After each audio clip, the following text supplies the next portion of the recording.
Hi guys, happy day. இன்னைக்கு நம்ம பார்க்க போகிறது no gain no love episode number 5. எபிசோட் ஸ்டார்ட்ல ஹீரோவை ஒரு ஆள் மீட் பண்ணி ஹீரோட அம்மா பேரை சொல்லி அவங்க பையனானேன்னு கேட்பான். ஹீரோ இல்லைன்னு தான் சமாளிப்பாரு. ஆனா அவன் ஹீரோட அம்மா போட்டோ காட்டி உங்க அம்மா கேனடால தானே இருக்காங்க, அவங்க ஹஸ்பண்டுக்கு உன்ன மாதிரி ஒரு பையன் இருக்கான்னு தெரிஞ்சா என்ன ஆக்குன்னு மிரட்டுவான். ஹீரோ, டேய் நீ பிளாக்மெயில் பண்ண போறேனா கொஞ்சம் முன்னாடி ரிசர்ச் பண்ணிட்டு வா, அவங்க என்ன விட்டுட்டு போயிட்டாங்க, அவங்கள வச்சு பிளாக்மெயில் பண்ணுன்னு சொல்லி ஹீரோ போக அதுக்கு இந்த பிளாக்மெயிலர் கண்டிப்பா நீ வருத்தப்பட மாட்டியான்னு கேட்பான். சரி நீ ஹீரோவும் என்ன பண்ணணும்னு கேட்க பார்க்கோட கம்பெனில ஜாயின் பண்ண சொல்வான். ஹீரோ முடியாதுன்னு சொன்னா பார்ட்டிக்கு பண்ண ப்ராமிஸ உடைக்கிற மாதிரி ஆயிடும். அதனாலதான் இப்ப ஹீரோ கம்பெனில ஜாயின் பண்ண வந்திருப்பாரு. உலகத்துல அவ்வளவு கம்பெனி இருக்கும்போது ஏன்டா இந்த கம்பெனியில ஜாயின் பண்ண சொன்னேன்னு ஹீரோ நினைச்சிட்டே தான் உள்ள வருவாரு. உள்ள பார்த்தா ஹீரோயின். அப்ப ஒரு குட்டி பிளாஷ்பேக். ஹீரோயின் நம்ம கிட்ட பேசிட்டு இருப்பாரு. நீங்க கவலைப்படாதீங்க, உங்களோட ப்ராமிஸ உடைக்க மாட்டேன்னு. இப்ப ஹீரோ எங்க வேலைக்கு ஜாயின் பண்றதுக்கு தான் வந்தேன்னு ஐடி எடுத்து போட்டு ஹீரோ வேலைக்கு போக ஹீரோயின் அப்படியே ஷாக் ஆகி இருப்பாங்க. அப்ப அங்க வந்து ஆனோட ஒய்ஃப் ஹீரோயின் கிட்ட ஒரு எல் கேப்பா, ஸ்பீச் கொடுக்க சொல்லி. சரின்னு ஹீரோயின் ஒத்துக்கினா.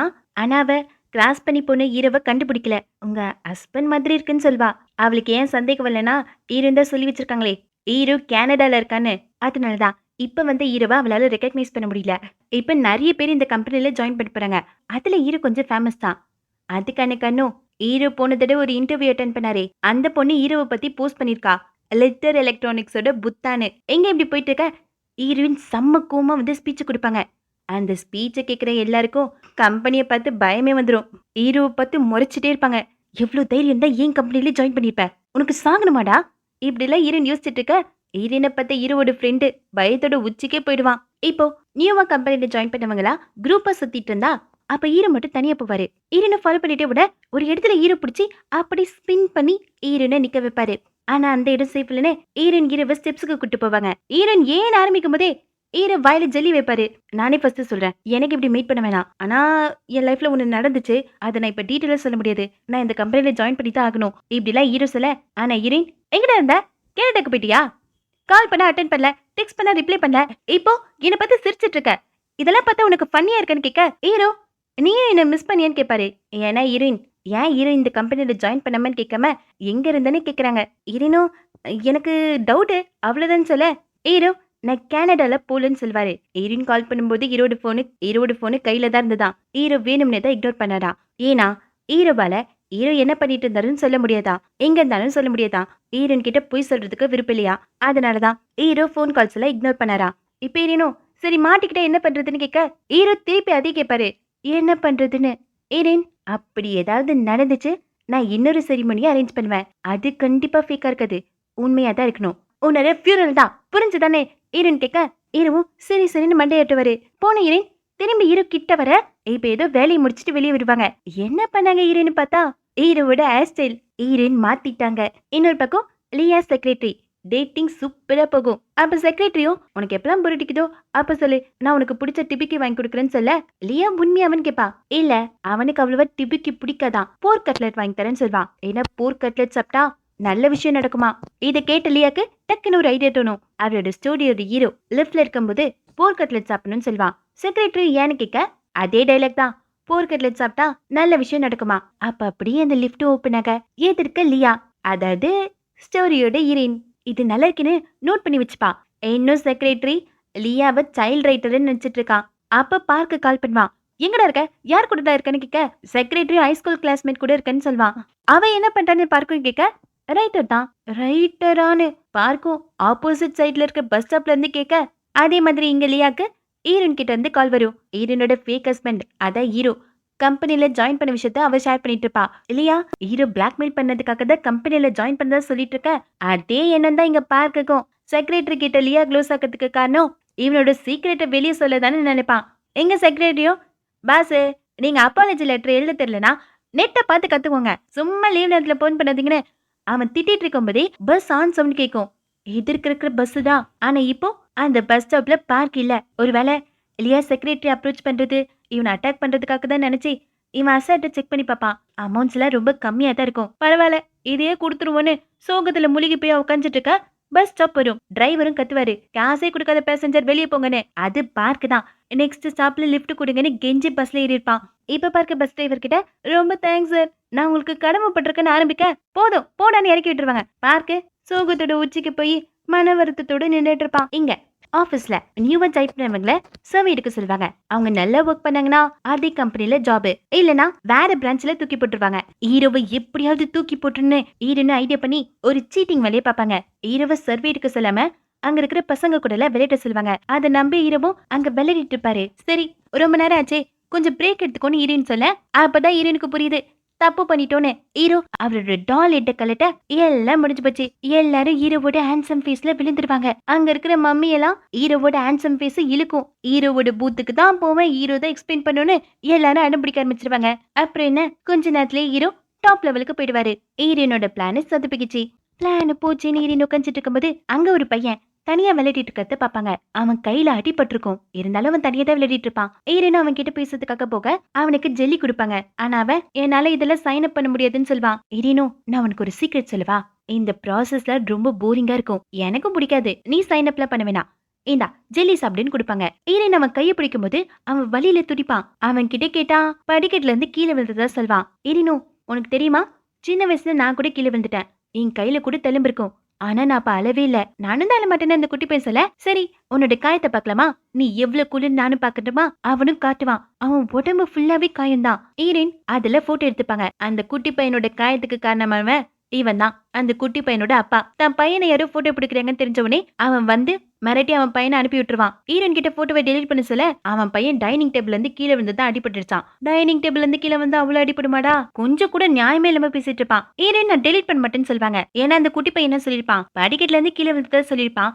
அப்பா டைனிங் டேபிள்ல இருந்து கீழே வந்ததா சொல்வான். அது மட்டும் இல்ல, அந்த குட்டி பையன் நேத்து தான் கீழே விழுந்தது சொல்லிருப்பான். ஆனா அவன் காயத்தை பார்த்தா 5-10 நாள் ஆன மாதிரி இருக்கும். இவன் தான் அந்த அபியூஸ்ன்றது ஹீரோயின் கண்டுபிடிச்சிட்டாங்க. போலீஸ்க்கு கால் பண்றேன்னு ஹீரோயின் சொல்ல ஆமா அடிச்சிருவான். உடனே ஹீரோயின் கிட்ட இருந்து போனை புடிங்க அடிக்கிறதுக்கு ட்ரை பண்ண ஹீரோ எப்படி விடுவாரு, ஹீரோ வந்து இவன் அடிச்சிருவாரு. அவனும் விடுற மாதிரி இல்ல, 2 பேருக்கும் நடுவுல சண்டை நடக்கும். அப்ப அந்த குட்டி பையன் அப்பான்னு கத்திட்டு அழுதுட்டே ஓடி வருவான். ஹீரோனும் குழந்தை முன்னாடி அவன் அப்பாவை அடிக்காதுன்னு கட்ட ஹீரோ அப்படியே ஸ்டாப் பண்ணிடுவாரு. ஆனா அந்த குட்டி பையன் தன்னை அபியூஸ் பண்ற அப்பாக்காக அழுதுட்டு இருப்பான். எங்க மிஸ்டாக்கு ஒரு ஆடிஷன் இருக்கும். அந்த ஆடிஷன் நினைச்சு ரொம்ப நர்வஸா இருப்பாங்க. அப்ப பாய் ஃப்ரெண்டா இருக்க யூனிட் என்கரேஜ் பண்ணுவான். அவனோட அம்மா ஒரு 14 டெய்லரா, இந்த ஏரியா தான் பையனுக்கு மேரேஜ் ஆகும்னு சொல்லியிருக்காங்களாம், நீ மட்டும் ஆடிஷன் பாஸ் பண்ணு, நம்ம 2 பேரும் மேரேஜ் பண்ணிக்கலான்னு யூனு சொல்ல. ஆனா மிஸ்டாக்கு மேரேஜ்ல விருப்பம் இல்லை போல. ஆனா அவங்ககிட்டயும் அதை சொல்ல மாட்டாங்க. இப்போ ஹீரோ ஹீரோயின் அந்த அபியூஸ் பண்ற அப்பா 3 பேரும் போலீஸ் ஸ்டேஷன்ல இருப்பாங்க. அந்த அபியூஸ் பண்ற அப்பா ஹீரோனை தான் தப்பு சொல்வான். ஹீரோயின் தான் போட்டோ எடுத்தாங்க, அதை டெலீட் பண்ண சொன்னா ஹீரோயின் டெலீட் பண்ணலன்னு. இவன் பேசுறதுல பத்தி ஹீரோனுக்கு கோவம் வரும். ஹீரோ ஃபர்ஸ்ட் தடுத்துட்டு தான் இருப்பாரு. ஆனா ஹீரோனை பத்தி அவன் தப்பா பேசினவனே ஹீரோக்கு கோவம் வந்துரும். அவன் பிளாக்மெயில் பண்ணுவான். நான் பிசினஸ் பண்றேன், என் மேல ஏதாவது கேஸ் வந்ததுன்னா எனக்கு ப்ராப்ளம் இல்ல, ஆனா நீங்க 2 பேரும் ஒரு கம்பெனில வேலை செஞ்சுட்டு இருக்கீங்க, உங்க மேல ஏதாவது கிரிமினல் கேஸ் வந்ததுன்னா உங்க ஜாபுக்கு தான் ஆப்புன்னு சொல்ல அவன் சொல்றது கரெக்ட் தான். ஹீரோனோ ஆமாண்டா நீ சொல்றதெல்லாம் கரெக்ட் தான், எப்படி கிரிமினல் தானே மறப்புறேன், உன்னை அடிச்சுட்டு மறன்னு ஹீரோ நடிக்க போக அப்போ ஹீரோயினை காப்பாத்துறதுக்காக கம்பெனில இருந்து ஒரு அட்டர்னி வருவாங்க. பேசி ஹீரோயினை ரிலீஸ் பண்ணிருவாங்க. அந்த பாதிக்கப்பட்ட குட்டி பையனை பத்தி விசாரிக்க அவன் தான் அப்பா அவனை அடிக்கவே இல்லைன்னு சொல்லிட்டானா. இதுக்கு மேல லீகலா இவங்களால எதுவும் பண்ண முடியாது. அதுக்கு ஹீரோயின் என்ன சொல்வாங்கன்னா, இவங்களோட கம்பெனி என்ன company, education app development company. எஜுகேஷன்றது அறிவை வளர்க்கறது மட்டும் இல்ல, அது தன்னை காப்பாத்திக்கிறதுக்காகவும் தான். அந்த மாதிரி ஒரு எஜுகேஷனை தான் நம்ம கம்பெனி கொடுக்கணும்னு ஹீரோன்னு சொல்ல, ஹீரோனை இந்த போட்டோவையும் கட்டுவாங்க. இந்த அபியூசர் டாடு எப்படி அவன் பையனை காயப்படுத்திருக்கான்னு. இந்த அட்டோனிக்கு ஒரு குட்டி பொண்ணு இருக்காங்க, அவங்களாலையும் புரிஞ்சுக்க முடியுது. சரி பாஸ் கிட்ட பேசுன்னு சொல்லுவாங்க. அதுக்கப்புறமா இந்த அட்டோனி போன் பண்ணி யாருக்கும் ரிப்போர்ட் பண்ணுவாங்க. நான் சிச்சுவேஷன் ஹேண்டில் பண்ணிட்டேன், நான் அவளுக்காக தான் வந்தேன்னு ஒரு கதை சொல்லி சமாளிச்சிடுன்னு சொல்லுவாங்க. ஆக்சுவலா இங்க வந்தது ஹீரோனுக்காக இல்ல. ஹீரோ போட்ட சண்டைனால ஹீரோவோட ஃபேஸ் ஃபுல்லா காயமா இருக்கும். ஹீரோன் அதுக்கு மருந்து போட வர அப்பதான் ஹீரோ பாப்பாரு ஹீரோனோட கையிலும் காயம் இருக்கும். உடனே ஹீரோ அந்த மருந்து புடுங்கி ஹீரோனுக்கு போட்டு விடுவாரு. ஹீரோனும் தேங்க்ஸ் சொல்லுவாங்க. ஒண்ணு ஹீரோனுக்கு ஹெல்ப் பண்ணதுக்காக, இன்னொன்னு அபியூசர் அப்பா முஞ்சில புக்குன்னு விட்டதுக்காக. நீ எப்படி நல்லா சண்டை போடுற, எனக்கு ஏதாவது பாயிண்ட் சொல்லி ஹீரோன் கேட்க வலிய பத்தி யோசிக்காம அடிக்கணுமா. ஆஹா எனக்கு இதெல்லாம் செட் ஆகாது, எனக்கு யார் இது சொல்லி கொடுத்தான்னு ஹீரோன் கேட்க ஹீரோவோட பாட்டிமா ஹீரோ டஃபா இருக்கணும்னு சொல்லி கொடுத்துருப்பாங்க. ஏன்னா ஹீரோ ஒரு ஆர்ஃபன் இல்ல, அதனால இதை சொன்ன உடனே ஹீரோனும் ஹீரோவையும் பார்க்க, ஹீரோ நீ நினைக்கிற மாதிரி சீரியஸா ஒண்ணு இல்லைன்னு சொல்வாரு. ஹீரோனோ கொஞ்ச நேரத்துல உன் பாட்டிமா மேலேயே நான் கம்ப்ளைண்ட் பண்ணிருப்பேன், நீ ஹீரோமோ நீ எப்படி அந்த பையன் அஃபெக்ட் ஆயிருக்கான்னு கண்டுபிடிச்சான்னு கேட்க, ஹீரோனோட அம்மா தான் ஒரு ஃபர்ஸ்ட் நம்ம வச்சிருந்தாங்களே, அதுல கொஞ்சம் பசங்க நல்லா வந்தாலும் நிறைய பசங்க இந்த மாதிரி அபியூசிவ் பேரண்ட்ஸ் கிட்ட இருந்து தான் வந்திருப்பாங்க. அதை வச்சுதான் ஹீரோயின் கண்டுபிடிச்சிருப்பாங்க. உங்க அம்மா ரொம்ப நல்லவங்க இல்லைன்னு ஹீரோமோ சொல்ல, ஹீரோயின் ஆமா மத்தவங்களுக்கு ரொம்ப நல்லவங்க, அப்ப உனக்குன்னு ஹீரோ கேட்க அதுக்குள்ள பஸ் வந்துடும். ஹீரோயின் பாய் சொல்லிட்டு போயிடுவாங்க. பஸ்ஸுக்குள்ள போன பிறகுதான் ஹீரோயின் யோசிச்சு பார்ப்பாங்க, ஹீரோ என்ன சொல்லி அனுப்பியிருப்பேன்னா நாளைக்கு பார்க்கலாம்னு சொல்லி அனுப்பியிருப்பாரு. நாளைக்குமா? அப்ப இவன் வேற பிரான்ச்சுக்கு போவே மாட்டானான்னு ஹீரோயின் கதறிட்டு இருக்க. இங்க ஹீரோவை பிக்கப் பண்றதுக்காக அந்த பிளாக்மெயிலர் வருவான். ஹீரோ தான் தன்னோட ஹீரோயிசத்தை காட்டினாரே, அதனால ஹீரோட வேலையே போயிருக்கும். இனிமே அப்படி பண்ணாதன்னு சொல்வான். இப்போ ஹீரோவை ஒரு அபார்ட்மெண்ட்டுக்கு கூட்டிட்டு போவான்.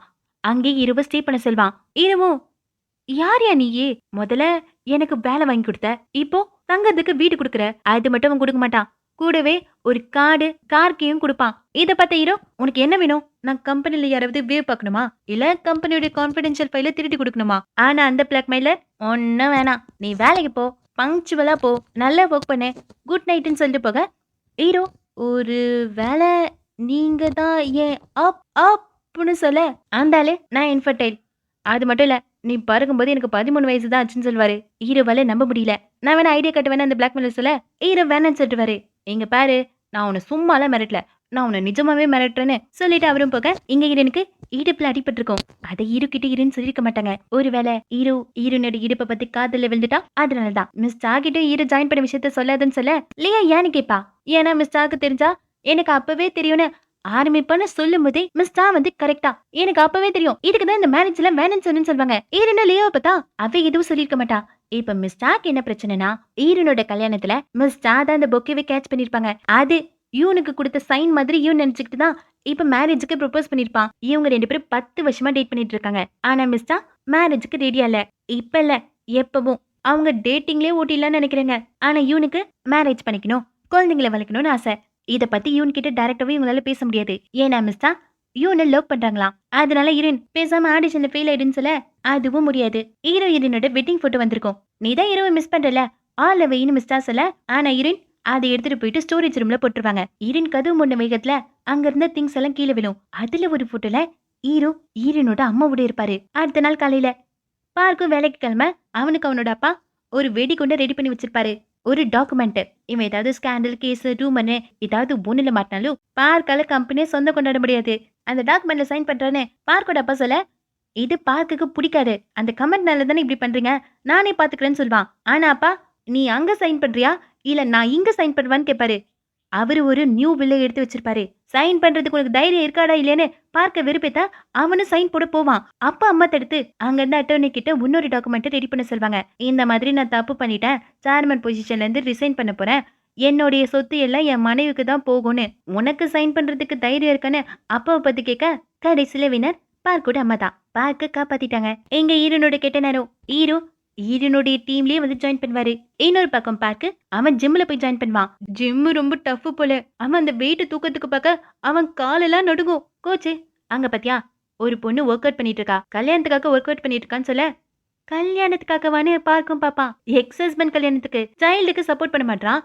ஆனா அவன் க்ரூயிஸ் ஷிப்ல கல்யாணம் பண்ணிக்க போறானா. அந்த கல்யாணத்துக்கு போய் அவனை கடல தூக்கி போடுறதுக்கு தான் இப்ப பயங்கரமா ஒர்க் அவுட் பண்ணிட்டு இருக்கா. அதே மாதிரி இன்னொரு தாத்தா தன் பேர் என்ன தூக்கணும்னு ஒர்க் அவுட் பண்ணிட்டு இருப்பாரு. எல்லாருக்கும் ஒரு கோல் இருக்கும். அதே மாதிரி நீங்களும் ஒரு கோல் வச்சுக்கோங்க. உங்க கேர்ள் ஃப்ரெண்ட் தூக்கணும்னு நினைச்சு இப்ப இந்த வெயிட்ட தூக்குங்கன்னு சொல்ல, ஆனா பார்க்கு கால் வலிக்குதுன்னு பார்த்துட்டு இருப்பான். அதை பார்த்த கோச்சு ரொம்ப வெயிட் கம்மியா இருக்கிற கேர்ள் ஃப்ரெண்டா பார்த்து டேட் பண்ணு, கிட்டத்தட்ட இன்விசிபிளா இருக்கிற ஏர் மாதிரின்னு கிண்ண அடிச்சிட்டு கோச்சு போக்க இங்க போலீஸ் ஸ்டேஷன்ல பார்க் மேல போட்ட கேஸ்க்காக லியா போலீஸ் ஸ்டேஷனுக்கு வந்திருப்பா. 51th எபிசோட்ல பார்க்கு லியாவோட பேரண்ட்ஸ பத்தி தப்பான கமெண்ட போட்டிருப்பான். ஒருவேளை பார்க்கு சொன்ன மாதிரி லியாவோட அப்பா அந்த மாதிரி ஆளா இருந்தா இது டிஃபேமேஷன்ல வரும். உங்க அப்பா அப்படிப்பட்ட ஆளான்னு போலீஸும் கேட்க லியா ரொம்ப அன்கம்ஃபர்டபிள் ஆயிடுவா. லியாக்கு நிறைய அப்பாலஜி லெட்டர் வந்திருக்கும். இப்ப லியா தான் டிசைட் பண்ணும். இத பத்தி யோசிச்சுட்டு லியாவும் வர அப்ப ஆப்போசிட் சைட்ல பார்க் வருவான். கோவத்துல அந்த அப்பாலஜி லெட்டர்லாம் பார்க் மேலே லியா தூக்கி போட்டுருவா. ஏன்னா அந்த 8 கமெண்ட் லியாவை ரொம்ப அஃபெக்ட் பண்ணிருக்கோம். இப்ப சாரி சொன்னா இவன் மன்னிச்சிடணுமா? ஆனா பார்க்கு லெட்டர்ல எழுதுனீங்க எல்லாமே உள்ள இருந்து தானே எழுதணும்னு சொல்ல லியாவால ஏத்துக்க முடியாது. சரி சின்சியரிட்டி நான் எப்படிதான் காட்டுறதுன்னு பார்க்க கேட்க லியா செத்து பொண்ணு சொல்வா. ஏன்னா இவன் கமெண்ட் அவ்வளவு மோசமா கிறுக்கி வச்சிருக்கான். அதை படிக்கும் போதெல்லாம் லியாக்கு செத்து போகணும்னு தான் தோணும். பார்க்குக்கு நல்லாவே புரியுது தன்னோட கமெண்ட் எந்த அளவுக்கு லியாவை அஃபெக்ட் பண்ணிருக்குன்னு. அதுக்கப்புறம் லியா தூக்கி போட்ட அப்பாலஜி லெட்டர்ல அவன் கலெக்ட் பண்ணிட்டு இருக்கா. காத்துல பறந்து போன லெட்டர் கொஞ்சம் ரோட்டுக்கு நடுவுல விழும். அதை இவன் போய் எடுத்துட்டு இருக்கும்போது இவனை இடிக்கிறதுக்காக ஒரு லாரி வரும். அதை பார்த்து லியா பயத்துல மயங்கிடுவா. ஆனா பார்க்க இடிக்க வந்த வண்டி டிரைவர் ரொம்ப சாமர்த்தியமா வண்டியை திருப்பிருப்பாரு. பார்க்க தப்பிச்சிட்டான். ஆனா லியா தான் அங்க மயங்கிட்டான். லியாவை பார்த்த பார்க்க ஓடி வந்து கோச்சு சொன்னதுல ஞாபகம் வச்சு லியாவை தூக்கிட்டான். இன்னொரு பக்கம் ஈரன் அவங்க டீமோட டின்னருக்கு வந்திருப்பாங்க. நல்லா குடிச்சிட்டு ஹீரோவை மென்ஷன் பண்ணியே பாட்டு பாடிட்டு இருப்பாங்க. ஹீரோனோட பிரச்சனையே ஹீரோவை பத்தி யாருக்கும் தெரியக்கூடாது. ஹீரோக்கு அதெல்லாம் பிரச்சனை இல்ல.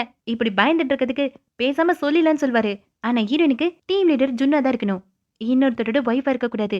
ஒருவேளை இந்த உண்மை எல்லாருக்கும் தெரிஞ்சிச்சுன்னா ஹீரோ ட்ரெஸ் ஷாபியா போயிட்டு வந்தா ஹீரோனை தான் ப்ளேம் பண்ணுவாங்க. ஹீரோ ஒழுங்கா சாப்பிடலனா அதுக்கும் ஹீரோனை தான் ப்ளேம் பண்ணுவாங்க. ஹீரோ ஒரு டிக் டிக் மாதிரி எப்ப வேணா வெடிக்கலான்னு ஹீரோன் திட்டிட்டு இருக்கும்போது அப்போ ஹீரோன் டீம்ல இருக்க ஒரு பையன் நீனு ஹீரோ பத்தி சொல்ல கண்டுபிடிச்சிட்டான் போலன்னு ஹீரோனு பயப்பட. ஆனா அவன் யார்டா நீனு கேட்பான். ஹீரோனை ட்ராப் பண்ண சொல்லிட்டு அவன் போயிடுவான். ஆனா அப்போ ஹீரோவோட ஃப்ரெண்டு புதுசா ஜாயின் பண்ணானே அவன் ஹீரோனே குறுன்னு பார்த்துட்டு போவான். ஹீரோயின் 2 பேரும் டாக்ஸில இருக்கும்போது ஹீரோ சாரி கேட்பாரு. ஆனா டெய்லி உன்னை பார்க்கறது எனக்கு சந்தோஷம் தானே ஹீரோ சொல்ல. அந்த பக்கம் ஹீரோயின் தூங்கிடுவாங்க. ஹீரோவும் ஹீரோயின் கிட்ட வந்து ஹீரோனோட தலையை தோல்ல சச்சுப்பாரு. டிரைவர் கிட்ட ஸ்லோவா போக சொல்வாரு. 2 பேரும் வீட்டுக்கு ரீச் ஆனா அங்க ஹீரோனோட வீட்டுக்கு முன்னாடி யாரும் இருப்பாங்க. ஒருவேளை அந்த அபியூசிவ் டேடா இருந்தா ஹீரோனை பயப்பட. ஆனா அங்க இருக்கிறது ஆனு. குடிச்சிட்டு பழக்க தோஷத்துல ஹீரோயின் வீட்டுக்கு முன்னாடி வந்து விழுந்து கிடக்குறான். எழுப்பலான்னு பார்த்தா எந்திரிக்கவே மாட்டான். அப்ப ஹீரோ அவனோட போன் எடுத்து அவனோட ஒய்ஃப்க்கு கால் பண்ண போவாரு. ஹீரோயின் தடுப்பாங்க. இவனுக்கு மேரேஜ் ஆயிடுச்சு, எக்ஸோட வீட்ல வந்து விழுந்து கிடக்குறான், இது தப்பு தானே ஹீரோ சொல்ல. ஃபர்ஸ்ட் டைம் தானே ஹீரோன்னு சொல்வாங்க. ஃபர்ஸ்ட் டைமும் செகண்ட் டைமும் இது ஹேபிட்டா மாறும்னு ஹீரோ சொல்ல. ஆனா ஹீரோயின் அவன் குடிச்சாலே பிளாக் அவுட் ஆயிடுவான், அவனுக்கு எதுவும் தெரியாதுன்னு சொல்வாங்க.